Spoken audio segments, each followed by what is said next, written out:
this just in. WWE is shit at naming their pay-per-views. But also, not bad at booking them? Are we referencing Payback or are we referencing Great Balls of Fire? Both. Payback's not a bad name, though. Great Balls of Fire. Yeah. That's fucking awful. Yeah, that's what I'm saying. Is they did a shit job naming the new pay-per-view, but they did a decent job of presenting a good Payback. Yeah, they did. Payback was 1,000 times better than I even expected it to be. Yeah. I expected it to be bored all the way through, and I was not. I expected there to be little to no surprise happening, and I was surprised. There was quite a few surprises. I was surprised at the amount of times I was surprised. Surpriseception. Let's get right into the stuff we weren't surprised about. Enzo and Cass beat the Club. Yeah. That match was boring. I got dozed off during that one. It was, I mean, there was like two good parts in the whole thing, and one was Enzo just getting dropped funny on his arm, and the other one was the slightly clever finish. The boot into the roll-up. It was alright. Enzo and Cass pick up a win. Miz TV, he didn't even want to watch it. Pretty much, Finn Balor was cool, Miz was a dick, and they fought. Miz lost. They're probably going to have a match on Raw. Tomorrow. Today. Later tonight. Sometime. Also, we saw Golden Truth let the Hardys know that they were going to go to Kurt Angle and put out a challenge to whomever walked out as champions from the tag team title match. They were hoping that it was going to be the Hardys. Was it the Hardys? We'll find out. We open up the actual show with the United States Championship on the line between two Canadians, and this might even be better than their WrestleMania match. What I appreciated about it, I'm not going to go out and go as far as saying it was better than their WrestleMania match. I'm going to say I liked it as much as I liked their WrestleMania match. Okay. Because it was a completely different match. Yes. From their WrestleMania match. Jericho was... It was a much more frenetic pace. Yeah. And I love how just gung-ho Jericho goes when he gets into these feuds. Like, he's not a typical part-timer where he comes in for long stretches and he fucking commits to this stuff, and it is fantastic. Yeah. And then you've got Kevin Owens, who is just great at pretty much everything he does. Mm-hmm. And they complement each other extremely well. Yeah, well, they're both Canadian, so. Exactly. And I was shocked and slightly interested as to how this whole end kind of played out here. Yeah. Because we had that call back to WrestleMania with the one finger breaking the walls of Jericho. And then Jericho stomped the shit out of Owens' hand. Jericho went fucking ape shit on just Owens' hand. He stomped on it, then he put it between the stairs and the ring, and he kicked the stairs. And Owens is like yelling, and he's just like, his hand is potentially broken at this point. And Jericho winds up getting him back into the walls of Jericho, and he's trying to go for the ropes, and he can't stretch out. Like, his hand is like Arn Anderson. And it's messed up, but it's true. He couldn't stretch out that one finger to get to the ropes. And Chris Jericho is a 2-time United States champion. Yeah. Shocker to open the pay-per-view. Yeah. That was awesome. Makes him a 2-time Grand Slam champion winner. Yeah, because he's won every single championship more than once. Yeah. He's a 6-time world champion, bajillion-time Intercontinental champion, I think 3 or 4-time tag team champion. Yeah. No, 2-time United States champion. If he keeps racking up the U.S. title wins, he will have the most grand championships out of anybody. Yeah. And now he's headed to SmackDown, which we didn't expect to happen. No. So, alright, we'll see what happens. That's why Fozzy isn't playing Mondays, is because he's going to need a day to travel after the weekend to get to wherever SmackDown's at. Oh. We all thought it was just because Jericho's going to stay on Raw. He just needs a day off. He needs that day to travel. You know, Fozzy's going to be playing in Duluth, and freaking SmackDown's going to be in New York City or something, you know? Potentially.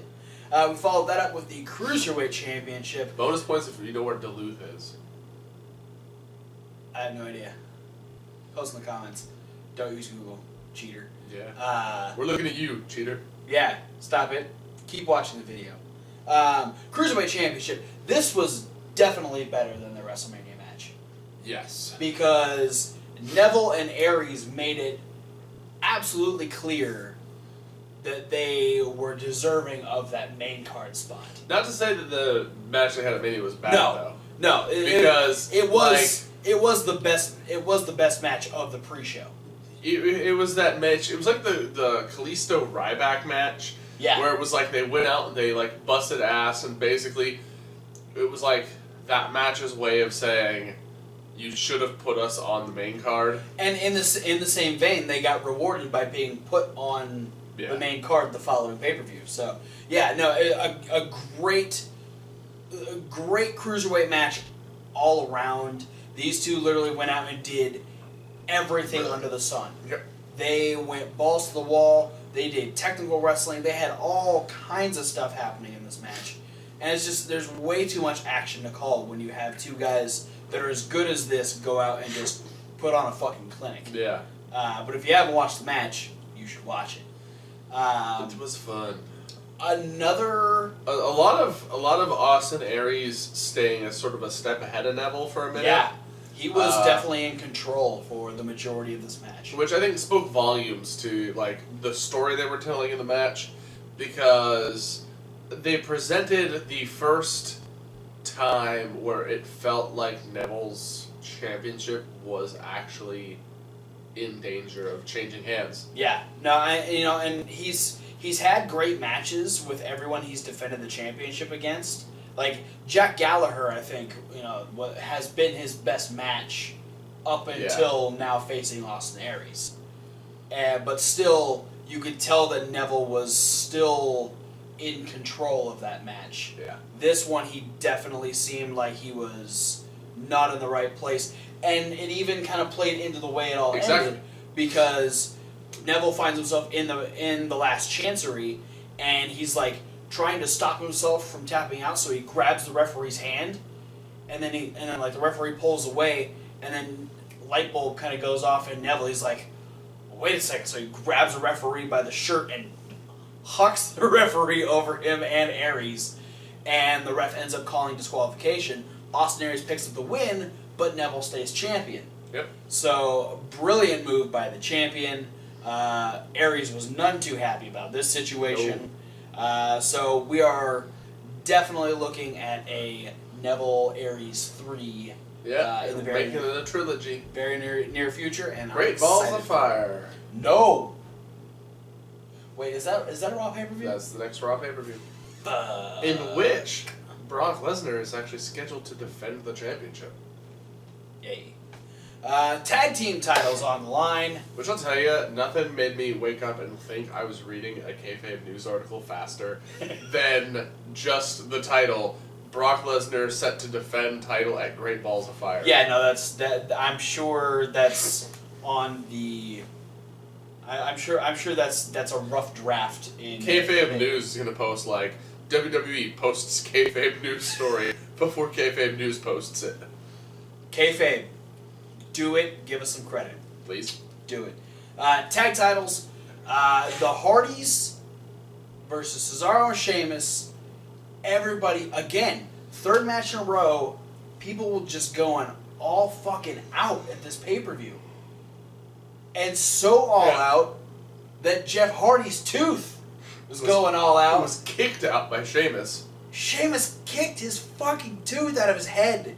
And it was like, at first it was just one of those like, oh, it's Corey Graves like, I'm pretty sure I saw some pearly whites be kicked from the head of Jeff Hardy, and then Jeff rolls over and his mouth's open, and Corey's like, oh god, one of his teeth actually popped out of his head. Yeah. So it was, oh man, it was crazy. Sheamus and Cesaro were extra aggressive in this match, and I love that after Jeff was the whipping boy through this match. He got the shit kicked out of him and the teeth. And then once Matt tagged in, Matt went fucking crazy. I haven't seen Matt move that fast in like 5 years. That was an intense level of Matt Hardy. Fantastic. Just goes all out on Cesaro. Tries to pin Cesaro. Sheamus is getting involved. Sheamus ends up hitting the white noise from the second rope on Matt Hardy. Jeff comes in, breaks it up just at the right time. And it's just back and forth. Jeff knocks Cesaro into the crowd. And it looks like they're trying to set up for Twist of Fate and Swanton. But Sheamus starts fighting out of it and ends up hitting a power slam on the opposite side of the ring to Matt, but didn't realize that there was a blind tag prior to the power slam. So while he's laying on top of Matt trying to pin him, the referee's like, no, he's not legal. Jeff comes off, hits a swanton to Sheamus' back, rolls him over. The Hardys remain the tag team champions. Cesaro had to jump from the crowd to get back in the ring. He gets there too late. And then we had very much the way Raw happened the last couple of weeks, the respectful handshakes. Yeah. Jeff even like pointing, like, Sheamus, you knocked out my tooth, but it's cool, man. It was a good match. Handshakes, raise the hands. Cesaro and Sheamus are taking off. Hardys go up to the ropes, get ready to celebrate. Matt drops his belt on accident. Yeah, Matt drops his belt, and then all of a sudden, Jeff Hardy falls from the top rope because Cesaro shoved him off. And Cesaro and Sheamus proceed to beat the high holy hell out of the Hardy Boys. And I'm okay with that. Yeah. Did not see that coming either. No, that was surprise number 2 for sure. And this is... this could go so many different ways. I'm very intrigued as to what direction they're heading here. Because the Hardys get fucking laid out. Cesaro and Sheamus are proud of everything they're doing. Yeah. But Hashtag heel turn. But this tweet I'm going to put up of Matt Hardy. Yeah. This is where the real You story obsolete lies. heretics don't know what you've just done. Did Cesaro and Sheamus just break the Hardys? Potentially. I can only hope.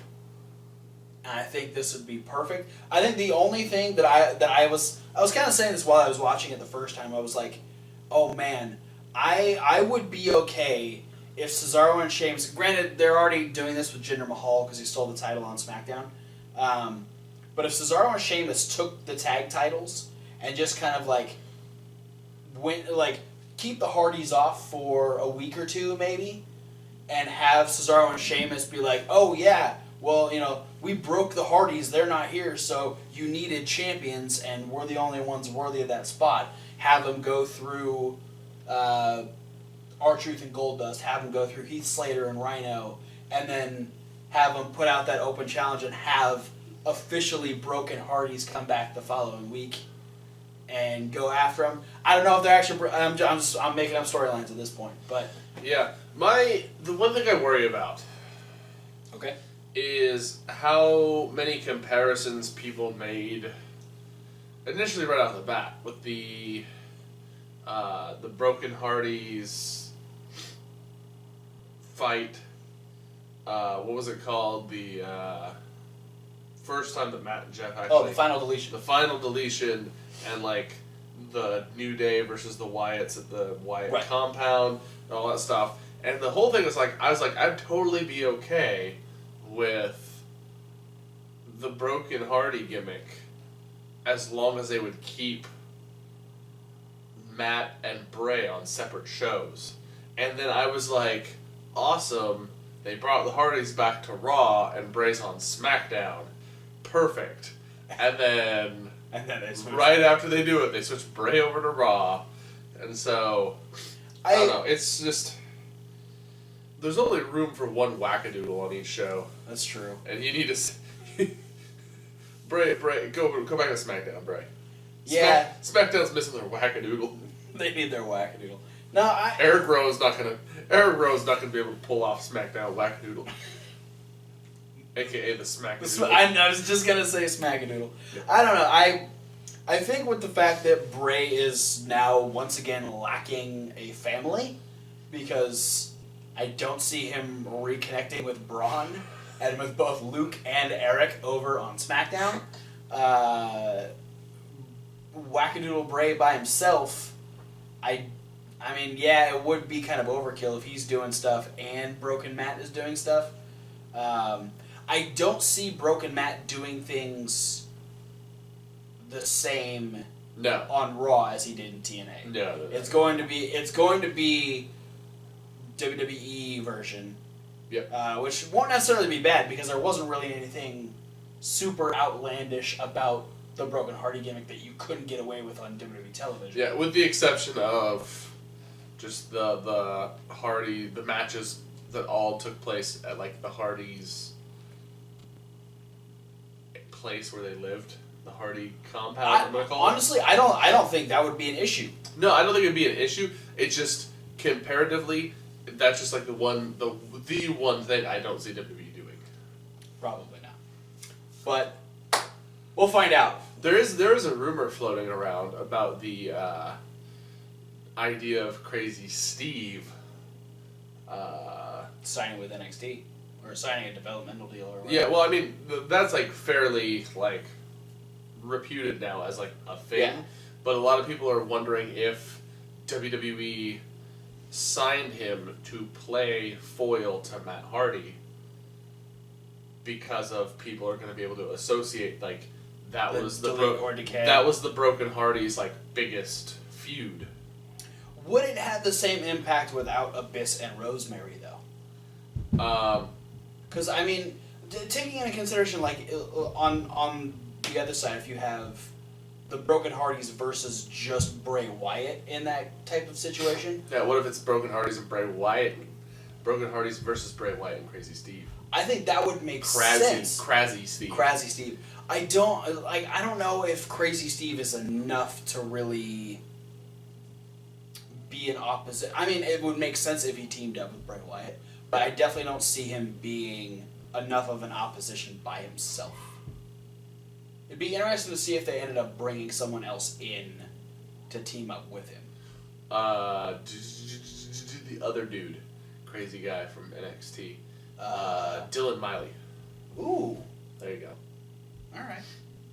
All right, let's move on. Yep. We're going off on tangents here. Raw Women's Championship. Bayley defending against Alexa Bliss in her hometown of San Jose.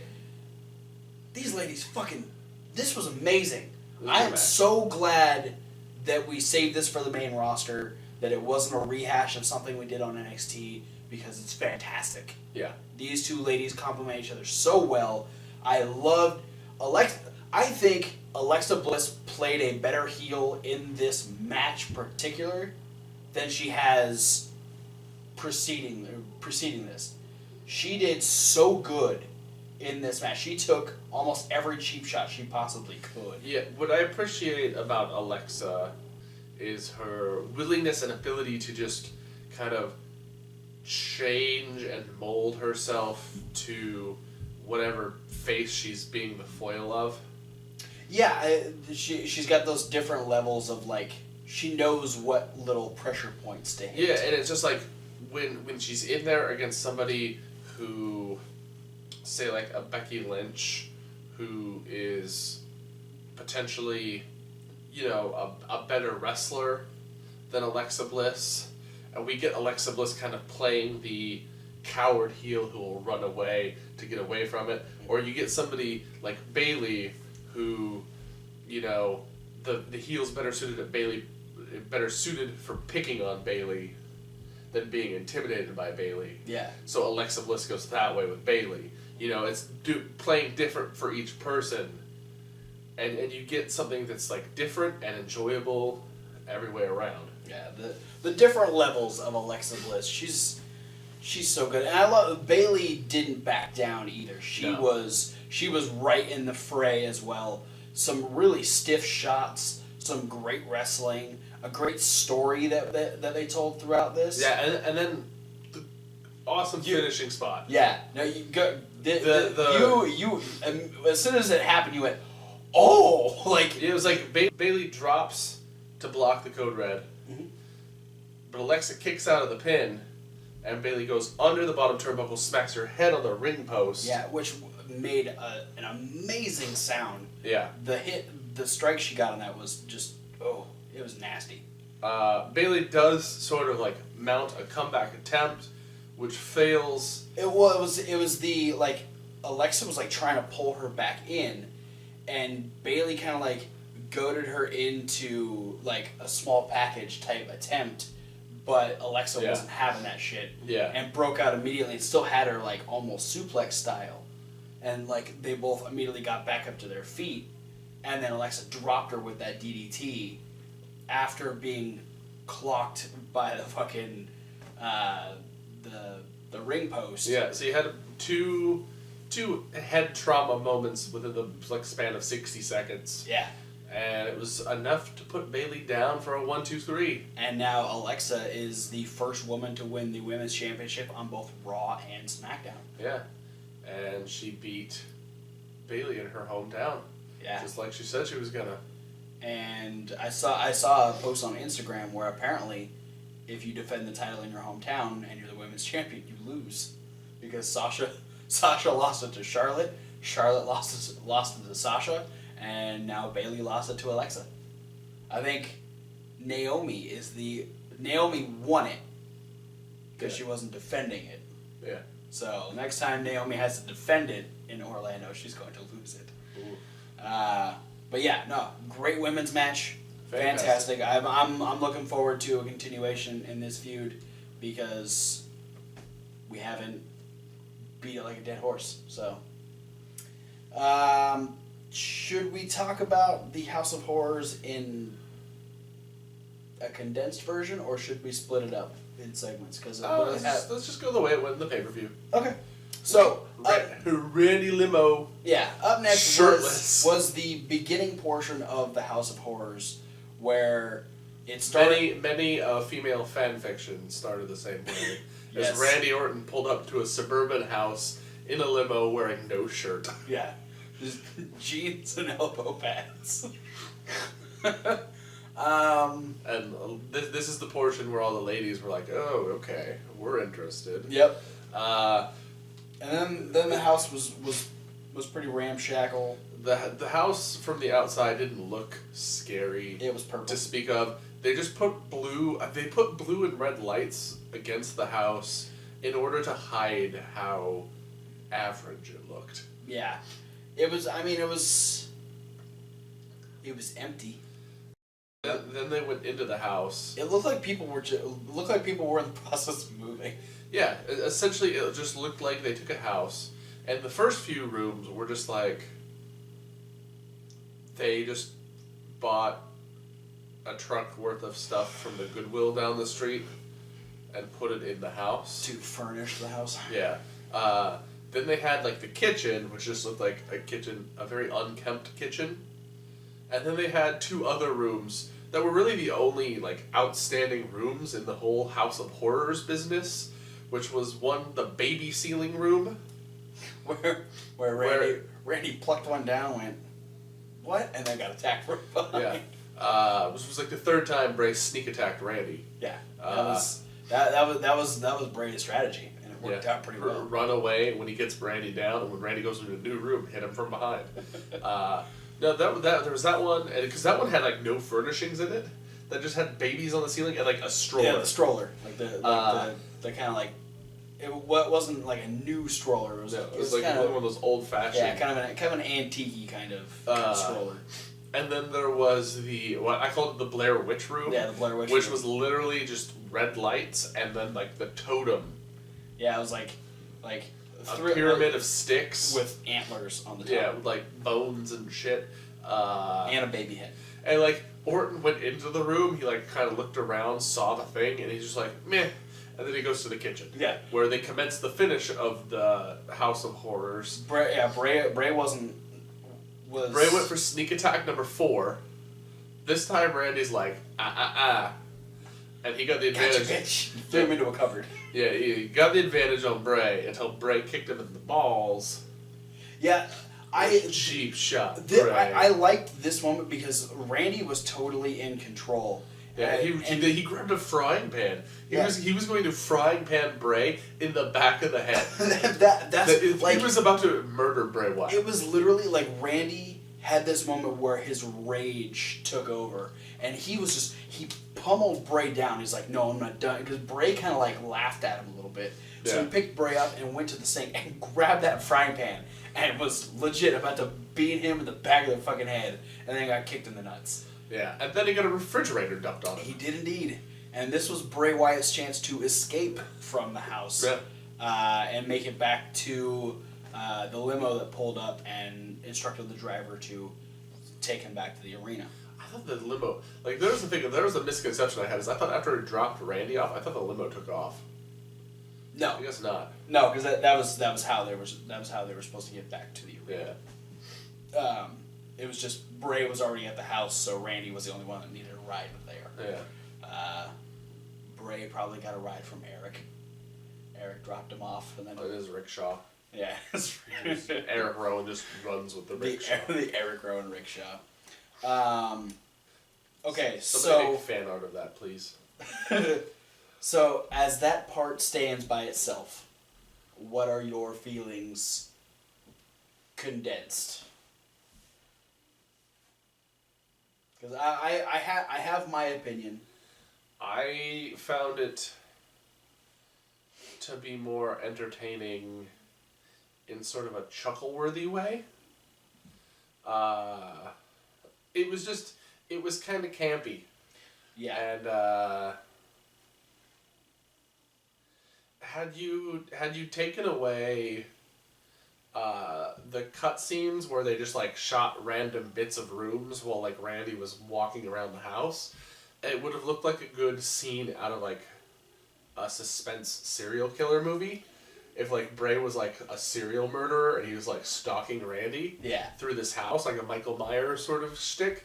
But as far as like being like a gimmicky wrestling thing, it didn't really hit on many keys. Yeah, my thing is they went way too cinematic with it, and I understand why they did that, because that's kind of been the build in the Bray Wyatt character. Yeah. Like he has become a very cinematic type character, and that's okay to do in little bits, but this whole thing with the unnecessary lighting, the music, the random camera shots,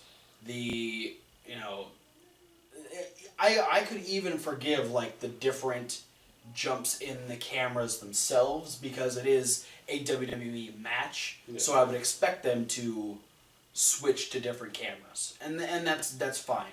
But the rest of it just made it look so much like a movie that it really took away from the idea of this being a situation in which this is dangerous. Yeah. Also, that none of it actually looked dangerous. Yeah. It was legitimately... It was B-movie horror. Like, especially with, like, the one, like, lead-up promo where they shot, like, generic footage from, like, inside an insane asylum or, like, a hospital or whatever. It just was, like, totally the most misleading thing you could ever have done. Yeah. Yeah, you made it seem like it was going to be this very big area. A very elaborate thing. And it just turned into what I'd, like, mentioned, I think, off-camera, which was just, like, the idea of, like, you brought in, like, a bunch of high school students and decorated a house. Yeah. And, I mean, had you just, had you shown Bray Wyatt, like, outside this house, or, like, in different rooms of this house, in the promos that led up to this match, you might have even gotten a better reaction that way, because you wouldn't have sold us on something much bigger. Yeah. Unfortunately, it's just one of those ideas I think that WWE just did not put nearly enough forethought into before they decided they were going to do it. There were a lot of better ways you could have gone this way. Yeah, but it is what it is. Yeah. Now it's history. Yeah, so Bray is on his way back to the arena. Randy is stuck under a fridge. We go to Seth Rollins versus Samoa Joe. Again, another match that just starts out at breakneck pace. Yeah, no, Seth I think Rollins giving all of his fuck yous to Samoa I think Joe. this was the only match that actually kind of had a slow down moment, but that's mostly just because it became Joe focusing on the knee of Seth. Yeah, it was in match storytelling. Yeah, and there's nothing wrong with it. It was just at this point this was the slow down moment of the pay-per-view, and it was necessary for this particular feud. Yeah. So yeah, nothing wrong with it whatsoever. But yeah, just another great match between these two. Great work. I like that now that Stephanie and Triple H are gone, it's just kind of boiled down to just these two. Mm-hmm. Makes the feud feel a little bit more important, especially for Seth. I feel like Seth has gone through all these obstacles, and now Joe is like the last one there. But yeah, Joe put a beating on that knee. Yeah. And so it made it very difficult for Seth to do stuff. He pulled Seth up for that, like, the thing where he'd jump up and then do the spin kick while holding onto the ropes, and he couldn't do that. And so it left Joe perfectly in position to lock in the Coquina clutch.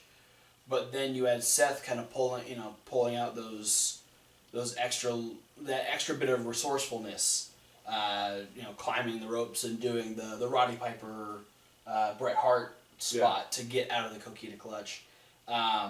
And then get completely clobbered by a clothesline. Yeah, Joe fucking dropped him with that clothesline, and then immediately tried to set up for the Coquina clutch again. But then Seth brought in his CrossFit and just fucking muscled Joe over in like a pseudo headlock takeover. Yeah, some sort of weird, just like rolly cradle thing. Yeah, he just kind of ducked down and he just like flipped him over, and then used the slam plus the height that he had on that bridge, hooked the leg, and pinned Samoa Joe. And Joe's like, what the fuck just happened? I think the finish of that match boils down to, how do you want to finish the match? Well, I'm trying out this new finisher. Have you seen Twitter? What do you want to do? Not your new finisher. Okay, we'll do this instead. Yeah, Seth... The fake Rainmaker into a knee. So, and someone even did a side-by-side of him doing it and Kenny Omega doing that knee. Kenny does it better, Seth.